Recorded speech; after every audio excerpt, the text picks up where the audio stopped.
नमस्कार, मैं हूं रितेश पाठक। बीएनआई में आपका स्वागत है। बात करेंगे महाराष्ट्र के प्रमुख खबरों की।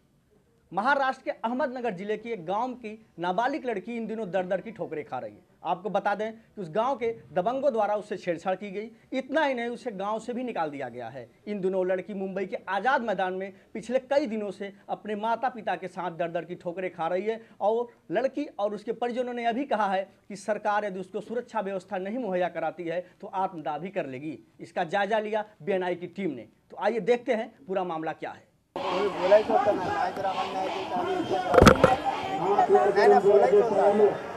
हम भेंडे साहेब, भेंडा बुद्रुक तालुका नेवासा, जिल्हा अहमदनगर इथून माझ्या मुलीवर अन्याय झाला। अन्याय झाल्यावर मी पोलीस स्टेशनला एफआर दर्ज केला।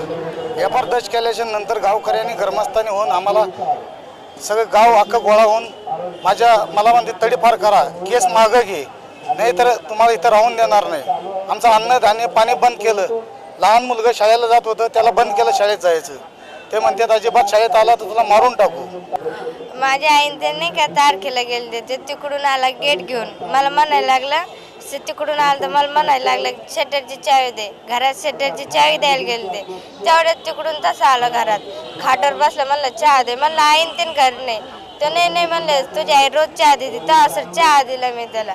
चहा द्यायचं लगेच त्याने हात पकडला, हे केलं खाटावर त्याने पाडलं। मला म्हणतो चल माझ्या संग पळून हे धर ते धर, तिला तसं कर तसं कर। तेव्हा म्हणलं सर आमची जात आणि तुमची जात वेगळी। तेव्हा त्याने नाही का हाताने त्याने धरला, छातीन त्याने दाबली, मांडीवर हात ठेवला। तेव्हाच मी सुटून आजीकडे पळाले। मी पुरीची आई आहे। माझा नवरा मी संगमनेरला तारखेला गेलते। तारखेला गेल्यावर नंतर माग दोन्ही मुलं होते माझे। ते दोन्ही मुलं शाळेत गेले, एक पब्लिक स्कूलला गेले, एक हायस्कूलला गेलं। मग आम्हाला यायला 5-5:30 वाजले। आल्याच्या नंतर पुरीनी हकीकत आमच्या पुढं सांगून दाखवली। त्या काय त्याचं नाव आहे किशोर नवलेची हकीकत सांगून दाखवली। पुरीनी रडली माझ्या पुढं। पुरीला उचलली, आम्ही पोलीस स्टेशनला नेली, केस केली। त्याला हात घातला, त्याला 7 दिवसाची पिशी दिली, पण त्याच्या आतच त्याला सोडलंय त्यांनी। तर मग तिथून पुढं त्यांनी केस मागे घ्या म्हणले। तिथून पुढं त्यांनी आंदोलन केलं। 4-5 गावाचे लोक जमा केले, 6 गावाचे। आम्हाला नवऱ्याला म्हणले तुमचा तडीपार करतो म्हणे आम्ही, तुम्ही या गावात राहायचं नाही, काय नाही। आमचं अन्न पाणी सगळं बंद केलंय। किराणावाल्याला केलं तर किराणा देत नाही, पाणी नाही। आम्हाला जायचं होतं बाहेरगावी, इकडे यायचं होतं मुंबईला, तर आमच्या गाड्या बिड्या सगळ्या त्यांनी बंद केल्या।